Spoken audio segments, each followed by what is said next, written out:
퇴근길 라이브 시작합니다. 기자 김원장입니다.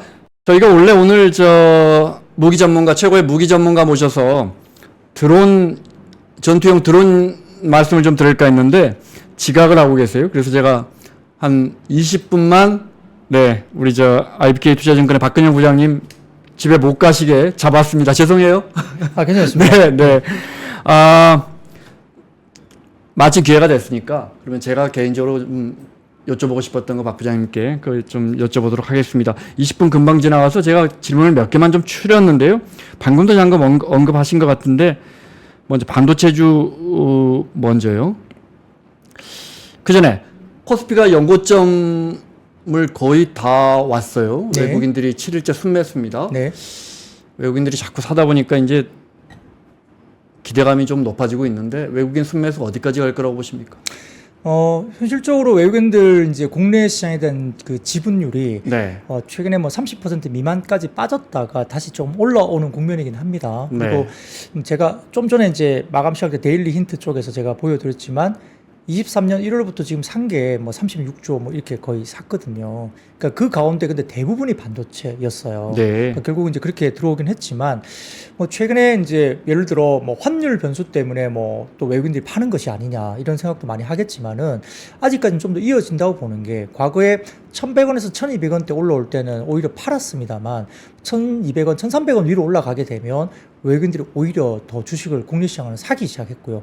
그 이유는 1,400원 정도 수준까지 레벨이 올라가면 이 정도부터는 원화가 돌아서서 강세로 갈 것이라는 어떤 기본적인 베이스가 있는 것 같아요. 만약에 국내 증시가 국내 시장이 수출도 못하고 여러 가지 지표들이 너무 경기가 안 좋다면 그런 것들 생각이 바뀔 수도 있겠지만은 아직까지 외국인들이 국내 봤을 때는 수출 지표가 최근에 좀 어느 정도 한국도 돌아서고 있는 모습에서 원화가 더 많이 이렇게 약화되기는 좀 어렵다고 본다면은 1,300원, 1,400원 이렇게 가면서는 조금은 오히려 더 사는 쪽으로 가는 그런 모습을 보여왔고 말씀드렸듯이 23년 1월부터 30조 원대 중반 정도까지 이렇게 사오면서 반도체 쪽으로 집중을 산 것이 결국은 최근에 계속적인 트렌드이기 때문에 여전히 이 자금들의 중요한 자금들의 성격은 대부분 다 유럽과 미국 쪽입니다.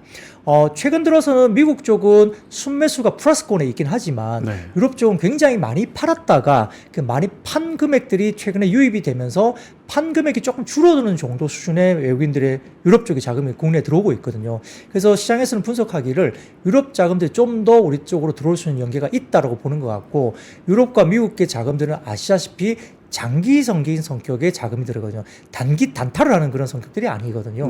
조금 길게 사이클을 가지고 들어오는 자금들이기 때문에 단기적으로 우리가 예를 들어서 오늘도 1750을 못 넘기고 좀 밀리긴 했습니다만 단기적인 트레이딩 관점에서 고점 대비해서 약간의 눌림이 있거나 조정이 나올 수 있으나 그렇다고 해서 외국인들이 팔고 나간다? 여기서 시장이 끝나고 이제 하방으로 간다고 보기엔 좀 어렵고요.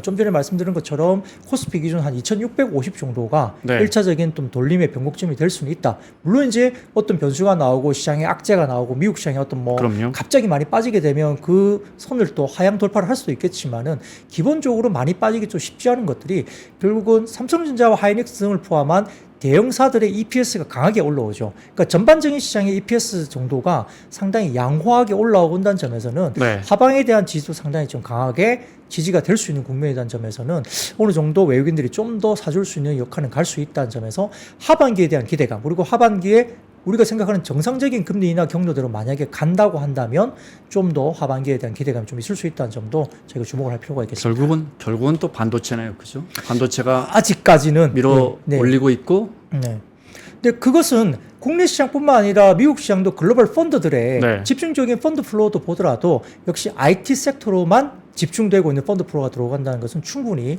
우리가 데이터로도 볼 수 있는 상황입니다. 반도체 장비주나 이런 건 어떻습니까? 이제 지금 치솟고 있는 HBM이나 이런 수요 말고도 얼마 전에 보니까 반도체 테스트 장비부터 시작해서 그 주변 이제 관련주들의 움직임은 어떻습니까? 이제 HBM 관련 쪽은 후공정 단입니다. 근데 역시 시장에서는 HBM 쪽의 후공정 말고는 레거시 제품, 커머디티 제품의 이 반도체 쪽은 역시 수요는 조금 약하다고 보고 있기 네, 때문에 네. 반도체 업체들의 대부분의 이제 지금 캐펙스 투자는 여러 가지 부분에서는 HBM 후공정단으로 집중되죠. 그러다 보니까 뭐 한미 반도체와 같은 급등각이 나오고 뭐 퀄리타스 반도체, 제주 반도체와 같은 종목들이 작년부터 해서 주가들이 꽤 많이 올라와 있고요. 네. 현재까지도 소부장을 본다면 역시 HBM 쪽에 반도체 후공정단에 관련된 쪽이 역시 집중될 수밖에 없습니다. 근데 이런 것들이 계속되다 보니까 최근에 뭐 기본적인 커머디티 레거시 쪽에 제품들이 결국은 조금 수요가 좀 적어지고요. 그러니까 HBM 쪽이 잠식을 하다 보니까 원래 커머디티 제품에 대한 캐펙스가 줄어들 수밖에 없죠. 네. 근데 낸드나 디램 가격이 이제 정상적으로 올라가기 시작하면서 하반기에는 이 잠식된 전반적인 커머디티 제품에 대한 정상화가 또 이루어진다는 점에서 그럼 전공정단도 투자가 조금 앞당겨질 수 있겠구나 이런 것들 네. 때문에 일부 지금 예를 들어서 최근에 유진테크라든지 이런 종목들이 50주 신고가를 좀 올라오면서 물론 뭐 하루 이틀 조정을 좀 받았습니다만 굉장히 좋았거든요. 그러니까 역시 이제 이런 게 밸런스가 좀 만들어지면서 가고 있는 상황이고요.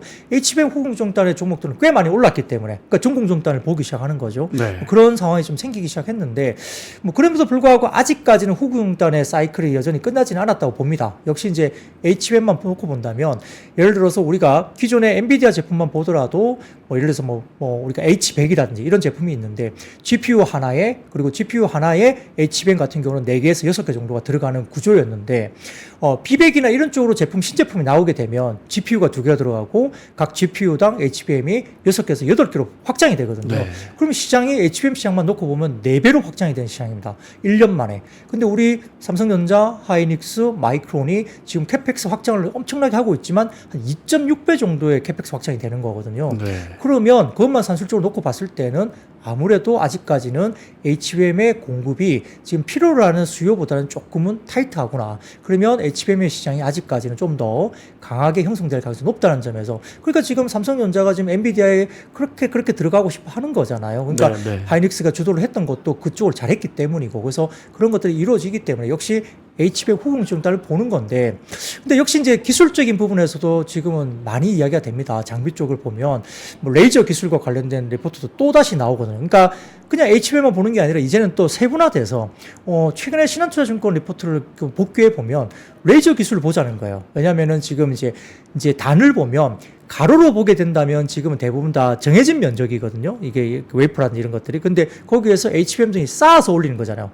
8단, 12단, 16단 이렇게 올라갑니다. 그럼 방막화가 이루어지고 또 열에 취약하고 충격에 취약하게 되죠. 왜냐하면 단을 계속 쌓다 보니까 그걸 또 아주 얇게 해야 되는데 역시 방막화의 기술들이 들어가게 되면 이 부분에 대해서는 열과 이런 부분에 대해서는 역시 레이저 기술이 필요하다. 네. 그러다 보니까 뭐 예를 들어서 PSK 홀딩스라든지 그다음에 뭐 이오테크닉스 이런 종목들이 좀 집중되는 약간 세분화되는 그런 쪽으로 좀 가는 것 같고요. 그래서 약간의 시장에 대해서는 이제 다 같이 가는 시장은 좀 아닐 수 있다.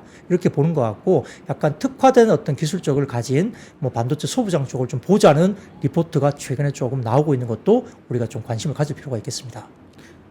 박 부장님하고 뭐 1시간도 쉽게 갈 것 같습니다. 오늘 나온 외신 기사 보면 버스턴 컨설팅에서 분석한 건데 한국의 반도체 시장 점유율이 2012년부터 10년간 그러니까 2022년부터 10년간 2032년까지 네. 우리가 지금 글로벌 점유율이 한 17% 된다고 봤더라고요. 그게 19% 네네. 그런데 조금 떨어져서 17%. 그러니까 뭐 크게 보면 한국이 반도체 점유율을 높이지는 못할 것이다 이런 전망인 것 같고 네. 특히 첨단 반도체 비중은 급감할 것이다 이런 전망을 내놨거든요. 이런 건 어떻게 보십니까? 글쎄요, 뭐 리서치 쪽에서 뭐 그렇게 일단 나온 거기 네. 때문에 뭐 어떤 근거가 있었겠지만 사실 뭐 아직까지는 그래도 우리가 뭐 예를 들어 HBM을 잘 하고 있지 않습니까? 네. 그리고 또 현재 돈을 버는 것은 HBM이에요. 네. 그러니까 뭐 삼성전자든 하이닉스든 기존에 우리가 생각했던 레거시 제품으로 돈을 네. 버는 게 아니죠. 근데 지금 HBM을 할 수 있는 회사가 어디입니까? 삼성전자, 하이닉스, 마이크론 정도인데 네. 마이크론 점유율이 상당히 아직 낮기 때문에 뭐 과연 어느 정도 수요를 맞출 수 있을지 그건 모르겠어요. 네. 근데 물론 이제 삼성전자는 파운드리에 대한 이슈가 좀 있죠. 뭐 워낙 TSMC가 파운드리를 잘하고 있고 네. 전자가 아직까지는 그걸 따라잡는 것이 조금은 아직까지는 좀 더디고요. 뭐 하이닉스는 일단 그 부분에 좀 쉽지 않고 이런 부분도 있기 때문에 뭐 어쨌든 그런 파운드리 부분의 부분들이 약간 대만 업체에 밀리는 부분도 물론 있겠지만은 네. 역시 HBM 등을 포함한 쪽을 역시 선점을 하고 있고 그쪽이 지금 돈을 버는 시장이라면 역시 아직까지는 그래도 기술적인 부분에 대해서 끌고 갈 수 있다. 그리고 뭐 역시 이제 뭐 모르겠습니다. 그 시장이 열린다고 시장은 이야기를 하고 있는데 아직까지 가시적으로 딱 보이지는 않겠지만은 뭐 CXL이라든지 여러 가지 신제품 관련된 부분들이 또 열리는 거고 네. 또 삼성전자가 HBM에서 조금 밀리니까 CXL 같은 새로운 기술에 대한 부분들에 대해서 또 이야기를 하고 있기 때문에 어떤 시장을 조금 더 어려운 국면입니다. 물론 과거처럼 우리가 삼성전자가 막 독주하거나 이런 시장은 아닐 수 있는데 새로운 영역에서의 어떤 새로운 기술적인 부분들을 이렇게 치고 나간다고 한다면 너무 이렇게 우울하게 볼 필요는 없다. 그리고 우리가 뭐 조선도 마찬가지잖아요. 중국이 많이 하죠. 근데 네. 역시 고부가 관련된 부분들을 잘 한다면 또 돈을 버는 것은 또 다른 이야기죠. 마이크론이 잘한다고 해서 많이 팔아도 돈을 못 벌고 적자면 어떻게 해요? 그럼 의미가 없는 거거든요. 그래서 엔비디아가 독자적으로 잘하고 엔비디아가 언제부터 그렇게 잘했습니까? 엄청난 어떤 기술을 바뀐 게 최근에 몇 년 사이에 그렇게 온 거거든요. 네. AMD나 다른 쪽 인텔이나 그런 게 쉽지 않은 거. 그러니까 그런 것들이 역시나 차별성을 줄 수 있는 뭔가 시장이 열릴 때 기술적인 독보적인 어떤 그런 것들을 갖고 간다면 그래도 너무 비관적으로 생각할 건 아니다. 네. 그렇게 보는 것 같습니다. 네. 미 상무부가 왜 저 중국 그 통신 업체 화웨이에 수출하는 기업들 면허 취소하는 아주 강력한 조치를 내놨잖아요. 맞습니다. 네네. 이것 관련해서 우리 시장에 미치는 영향은 어떤 겁니까? 그래서 뭐 인텔이나 뭐 다른 회사들 이제 못 가게 이제 만드는 네. 분위기가 있는데, 근데 이제 미국 입장에서는 한국 니네들도 좀 조심해, 우리 쳐다볼 거야 이러지 네. 않겠습니까? 뭐 그 틈을 타서 삼성전자나 하이닉스가 갑자기 막 이때다 하고 막 중국에 많이 팔아대기 시작하면 미국이 가만히 있을 리는 없겠죠. 참 예. 어려운 문제입니다. 그러니까 그 네. 가운데서 굉장히 미묘한 것 같아요. 미묘한데 그래서 이제 중국과의 어떤 그런 부분에서 그걸 또 이제 미국에서도 잘 풀어야 될 것 같은데 네. 현재까지는 이제 저희가 알려지기로는 기존에 들어갔던 제품들 이런 것들에 대해서는 그래도 이제 품목에 대해서 일단 허가가 된 제품으로 인정을 받으면서 아직까지는 그거에 대해서 이제 뭐라 그럴까 뭐 인텔이나 다른 것을 못 팔게 한다고 해서 뭐 한국이 갑자기 막 MS를 갑자기 늘린다 이건 좀 쉽지 않을지라도 네. 기존에 팔고 있던 것에 대해서 갑자기 이렇게 못하게 하거나 그런 것은 좀 아직은 아닌 것 같습니다. 그리고 이제 일부 품목에 대한 규정이 있는데 한국 제품에 대해서는 그 품목 규정에 대해서 허가가 나 있는 쪽으로 지금 평가를 받고 있기 때문에 당장은 뭐 기존에 하던 대로는 들어가는데 글쎄요 뭐 그 반사익을 바로 받는다고 보기엔 좀 쉽지 않을 것 같아요. 미국도 분명히 한국 업체에 대해서 굉장히 좀 많은 어떤 경계를 할 거기 때문에 우리가 못하게 한다고 해서 갑자기 한국 니네가 이걸 파고들어 뭐 그건 아닐 수 있다는 점에서도 너무 그것을 또 긍정적으로 우리가 반사익을 받는다고 보는 것은 좀 한계가 있다 보는 것 같습니다. 다행히 우리 경제가 이렇게 성장률이 딱 이렇게 성장세가 강하지 않은 상황에서 작년 4분기인가요? 하이닉스가 흑자 전환한 게 작년 4분기인가 그렇죠? 우리 반도체주들이 네. 살아나면서 네. 우리 성장률도 또 뭔가 좀 나아지고 있고 역시 반도체다. 그렇지만 또 어떻게 보면 우리 경제나 우리 수출 시장에서 반도체가 차지하는 비중이 여전히 높고 그래서 우리 경제가 워낙 반도체만 바라보는 천수답 형태라서 네. 그런 부분은 아쉽긴 합니다. 반도체 다음으로 우리가 올해 2분기라도 또 3분기라도 기대할 수 있는 업종이 있다면 뭐에 관심 갖고 계십니까? 네, 뭐 최근 들어서는 다소 조금 중국 소비주가 좀 살아나는 느낌이 네. 분명히 있습니다. 네. 사실 실제 코로나 이후에 뭐 인바운드 관련된 부분들이 상당히 좀 어려웠던 국면이었죠. 네. 특히 이제 회복세로 봤을 때는 중국인들이 많이 안 들어왔고, 근데 작년부터 보면 10월 정도부터 참 희한한 현상들이 생겼는데, 작년 10월부터 보면 한국인들이 일본에 많이 갔어요. 그렇습니다. 그때부터. 그러니까 엔화. 엔저도 있고. 네, 그렇죠. 네. 그래서 가깝기도 하고 환율 이슈가 있기 때문에 일본을 가자 해서 많이 나갔는데 생각보다 일본인들도 한국에 많이 들어왔어요. 네. 현재 카지노 지표를 보면 또 그렇습니다. 그래요. 파라다이스를 보면은 일본인 VIP가 엄청나게 이제 돈을 쓰고 가고 있고요. 뭐 그 외에도 뭐 중국인들 일부 들어오긴 합니다만, 그래서 이제 일본도 한국 쪽으로 많이 들어옵니다. 뭐 그런 것도 있고. 근데 이제 결국은 중국인들도 이제 중요한 지표가 될 수 있는데 역시나 안 쓴다고는 하지만 그래도 중국인들이 들어오면 꽤 돈을 쓰게 되거든요. 그럼요. 네. 그래서 중국 쪽에 근데 이제 경기가 너무 안 좋다 보니까 중국인들이 과연 한국에 들어와서 과거처럼 소비를 할 것인가? 이건 관건이죠. 들어왔는데 과거에는 뭐 예를 들어서 인당 100만 원을 썼다면 지금은 들어오면 과거처럼 그렇게 100만 원 못 쓰고 뭐 50만 원 정도밖에 못 쓴다 그러면 네. 소비에 대한 부분들이 달라지는 거잖아요. 근데 확실히 달라지고는 있어요. 달라지고는 있는데 뭐 소비의 패턴이라든지 사고 가는 것들에 대한 부분도 좀 달라지긴 하지만 그래도 안 들어온 것보다는 중국인들이 들어오는 게 되게 중요합니다. 그래서 보면 올해 1월부터 보면은 중국인들의 제주도 입도객이 꽤 많이 늘기 시작했고요. 아, 그렇습니다. 네네. 그리고 동남아 아시아권을 보더라도 지금 회복률에 대한 속도는 한국이 제일 빨라요. 중국 사람들 빠진 제주도는 정말 힘들었거든요, 그동안 네네. 레이스가. 예. 네. 근데 1월 달부터는 지금 중국의 입도객이 좀 많이 늘기 시작했고요. 그게 롯데관광개발의 지표를 보면 네. 예, 꽤 많이 올라오는 게 확실히 보였고요. 1월 달부터. 중국과 합자로 만든 호텔이 있죠. 예, 네. 그런 것들이 있고. 그래서 그런 부분들 때문에 이제 좀 들어오는구나. 근데 실제 일본인들이 많이 들어왔고 네. 유럽인들이나 뭐 아시아 것도 꽤 많이 들어오죠. 그래서 인바운드율을 본다면 상당히 좀 괜찮은 모습이에요. 그리고 다행히 중국 쪽이 굉장히 힘들었던 경기 지표가 나왔는데 최근에 그래도 꾸역꾸역 어떻게든 경기 지표가 조금 살아나는 느낌. 네. 그리고 오늘 아까 12시쯤에 나왔던 중국의 수출입 동향도 서프라이즈가 일단 나왔거든요. 지표상으로. 그러면 이제 약간의 소비 지표들이 중국의 부동산 이런 것들도 아주 악화일로 가지 않고 네. 약간의 좀 진정이 되면서 어떤 부분에 대한 소비 지표도 좀 좋아지는 모습 이런 것들이 있고요. 더군다나 지금 최근에 보면 중국 소비주로 불렸던 화장품주로 보면 중국 쪽이 많이 빠졌지만 실질적으로 미국과 그 다음에 일본 쪽, 그 다음에 동남아 쪽을 개척을 하면서 중국 쪽에 대한 빠진 부분들을 메이크업을 해주는 시장을 굉장히 네. 만들었죠.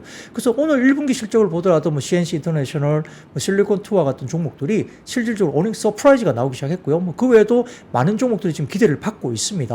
뭐 그래서 이런 부분을 봤을 때 실제 중국 소비주들이 나쁘지 않을 것 같다. 그리고 LCC 업종들 같은 경우도 최근 들어서 꽤 1분기 실적 작년 4분기도 꽤 괜찮은 모습을 보였고요. 네. 실제 카지노 같은 경우는 지표만 놓고 본다면 이미 작년부터 해서 벌써부터 2019년 코로나 직전보다 실적이 더 좋아지기 시작했습니다. 벌써. 근데 주가는 별로 못 움직였어요. 네. 반영이 잘 안 되고 있지만 그런 걸 봤을 때는 중국 소비주로 분류됐던 종목들이 역시나 최근에 일부 좀 좋아지고 실제 우리가 뭐 서울 지역에 살고 계시면서 명동 지역을 가본다. 바글바글합니다.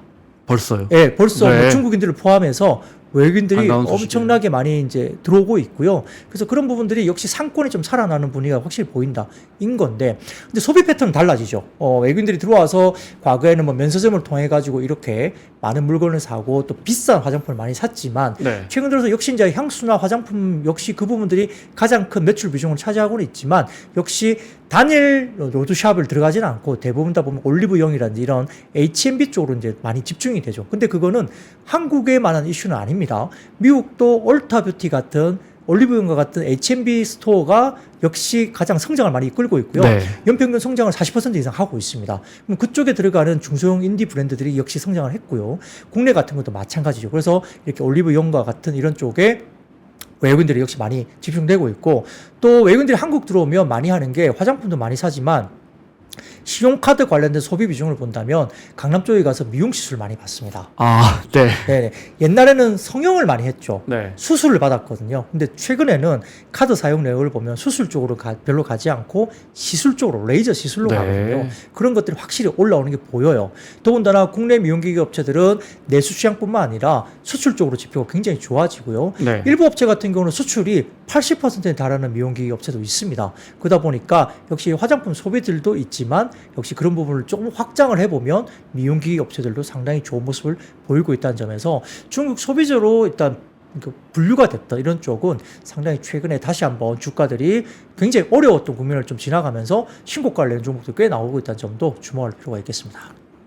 우리나라 국민들이 1년에 제일 많이 가는 나라가 태국하고 베트남인데 공교롭게 이제 보통 한 180만 명, 170만 명 이 정도 가거든요. 예. 이제 우리 교민들 입장에서는 우리가 1년에 200만 명이 이 나라 와서 팔아주는데 이렇게 생각하는데 태국의 중국 관광객이 1년에 4천만 명 왔거든요. 맞아요. 예. 코로나 전에. 네. 그래서 중국이라는 나라가 얼마나 주변국들의 경제에 영향을 미치는지. 면세점만 해도 10여 년도 안 됐죠. 면세점 유치하기 위해서 기업들이 사활을 걸던 때가 불과 몇 년 맞습니다. 전이란 말이죠. 네네, 면세점 맞습니다. 어떻게 보십니까? 뭐 오늘 어제인가요? 뭐 지표를 좀 보면은 네. 롯데 면세점에 네. 크루즈 관련된 중국인 관광객이 4,000명이 들어왔다고 합니다. 이게 코로나19 이후에 최초의 지표거든요. 네. 그만큼 엄청나게 지금 이제 지표가 좀 확실히 좀 좋아지는 게 보이고 있는 것 같고요. 네. 더군다나 지금 최근에 보면은 그 글로벌 텍스프리 같은 회사들 이제 이렇게 지표를 좀 이렇게 활성화 보면은 네. 엄청나게 좋아요. 그 글로벌 텍스프리가 물론 이제 글로벌 텍스프리 같은 경우는 일부 이제 지금 프랑스 법인인가 약간 이슈가 좀 있어가지고 그렇긴 네. 하지만 어쨌든 굉장히 좀 지키고 있다는 거고 아까 말씀드렸던 롯데 면세점이 어쨌든 대규모 관광객이 지금은 4,000명 단위의 어떤 단체 관광이 들어왔다는 점 네. 이런 걸 봤을 때는 좀 살아날 가능성이 좀 있다라는 거죠. 그래서 이런 걸 봤을 때 물론 이제 중요한 것은 그러면 이제 재고가 많이 있으면 좀 쉽지 않잖아요. 면세점에 안 팔렸던 재고가 있으면 네. 소진을 시켜야 되기 때문에 그러면 결국은 이런 것들이 되게 많이 조금은 이제 뭔가 재고 소진을 빨리 해야 되는데 작년 연말 기준으로 본다면 재고가 좀 줄었다는 표시가 납니다. 왜냐하면 올해 상반기 접어들면서 1분기에 보면 하이난 면세점에 보면은 매출이 올라갔는데 네. 그쪽에서 화장품 관련된 매출이 30% 이상 성장을 했어요. 네. 그러면 하이난 면세점에서도 화장품을 꽤 많이 샀다는 거거든요. 그러면 재고가 어느 정도 소진이 되면서 왔다는 거고 그러면 한국의 면세점도 재고 부분이 어느 정도 소진이 되면서 이제는 들어오기만 하면 좀 재고 면세점이 좀 어느 정도 이제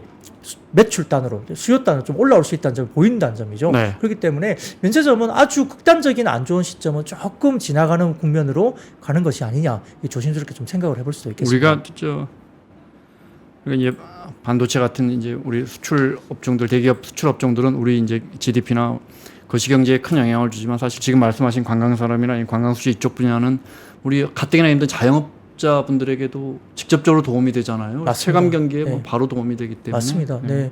그 상권이 살아나야 되고 그래서 네. 명동에 갔을 때 이렇게 굉장히 많은 외국인들이 정말 뭐 머리밖에 안 보이는 그런 광경들을 최근에 볼 수 있거든요. 실제로 그래요. 나가면. 그래서 저는 이제 뭐 놀러도 명동도 가고 그런 네. 거 보러도 가고 그다음에 뭐 극장에도 얼마나 많이 들어오는지 보러 영화도 보지만 그런 지표들을 보러 가거든요. 그래서 네. 뭐 범죄도시나 막 파묘나 이런 것들도 가보고 아 이렇게 정말 많이 들어오는구나 힘든 국면에서 그런 것도 보는데 역시 우리가 겪어봐야 되죠. 그 네. 소비재들은 경험을 해보면서 투자적인 어떤 아이디어를 좀 잡는 것도 좀 필요하지 않은가 싶습니다. 네. 네.